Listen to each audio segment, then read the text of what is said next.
Palestina adalah negara yang berada di Asia Barat, antara Laut Tengah dan Sungai Yordan. Status politik negara ini masih diperdebatkan. Sebagian besar negara di dunia, termasuk anggota Organisasi Kerjasama Islam, Liga Arab, Gerakan Non-Blok, Perhimpunan Bangsa-Bangsa Asia Tenggara, dan beberapa negara-negara bekas Uni Soviet, telah mengakui keberadaan Palestina sebagai sebuah negara berdaulat. Wilayah Palestina saat ini terbagi menjadi dua entitas politik, yaitu wilayah pendudukan Israel dan Otoritas Nasional Palestina. Deklarasi Kemerdekaan Palestina dinyatakan pada tanggal 15 November tahun 1988 di Algier oleh Dewan Nasional Palestina dan Organisasi Pembebasan Palestina.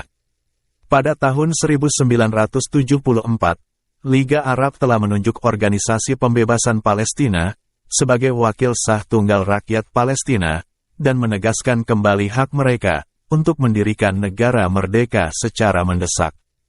Organisasi Pembebasan Palestina telah memiliki status pengamat di Perserikatan Bangsa-Bangsa sebagai entitas non-negara sejak tanggal 22 November tahun 1974, yang memberikan hak untuk berbicara di Majelis Umum Perserikatan Bangsa-Bangsa, tetapi tidak memiliki hak suara.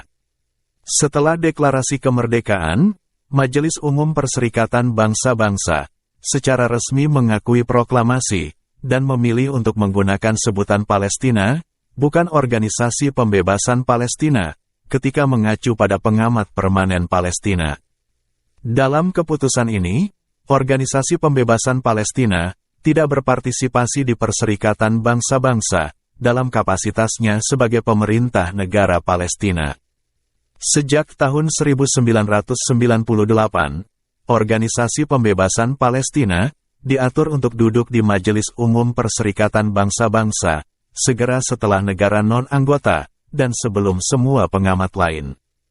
Pada tahun 1993, dalam Perjanjian Oslo, Israel mengakui tim negosiasi Organisasi Pembebasan Palestina sebagai mewakili rakyat Palestina. Dengan imbalan, Organisasi Pembebasan Palestina mengakui hak Israel untuk eksis dalam damai, penerimaan resolusi Dewan Keamanan Perserikatan Bangsa-Bangsa 242 dan 338, dan penolakannya terhadap kekerasan dan terorisme. Sementara Israel menduduki wilayah Palestina, sebagai hasil dari Perjanjian Oslo, Organisasi Pembebasan Palestina mendirikan sebuah badan administratif sementara, Otoritas Nasional Palestina, yang memiliki beberapa fungsi pemerintahan di bagian tepi barat dan jalur Gaza. Pengambil alihan jalur Gaza oleh Hamas, membagi wilayah Palestina secara politik, dengan Fatah, yang dipimpin oleh Mahmud Abbas, menguasai tepi barat, dan diakui secara internasional sebagai otoritas Palestina resmi. Sementara Hamas telah mengamankan kekuasaannya atas jalur Gaza. Pada bulan April tahun 2011, kedua pihak telah menandatangani perjanjian rekonsiliasi, tetapi pelaksanaannya masih terbengkalai.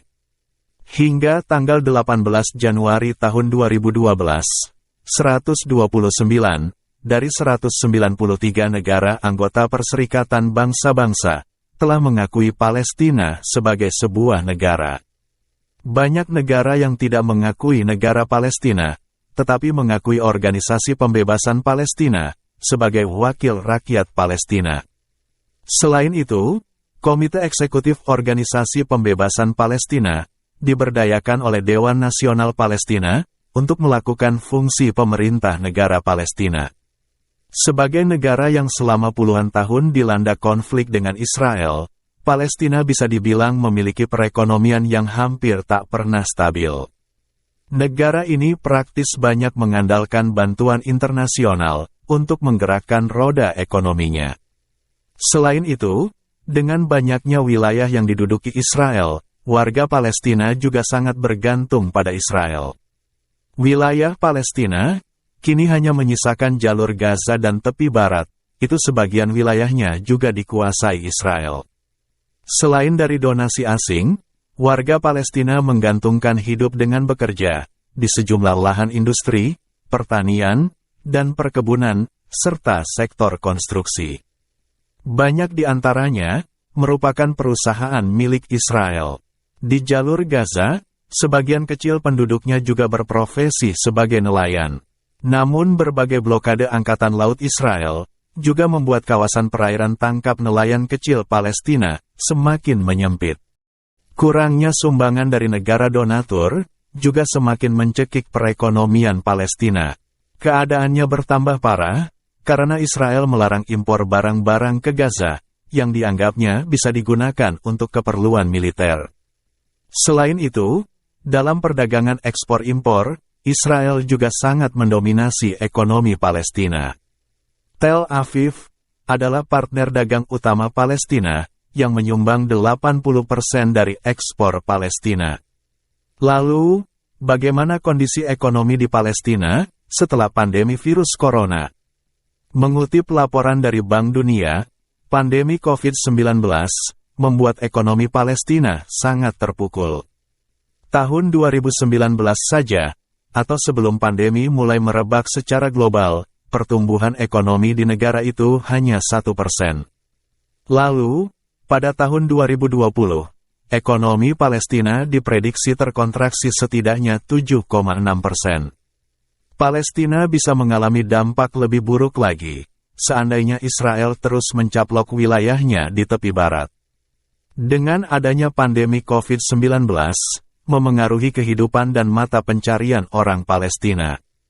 Otoritas Palestina sendiri telah berupaya keras untuk menanggulangi pandemi.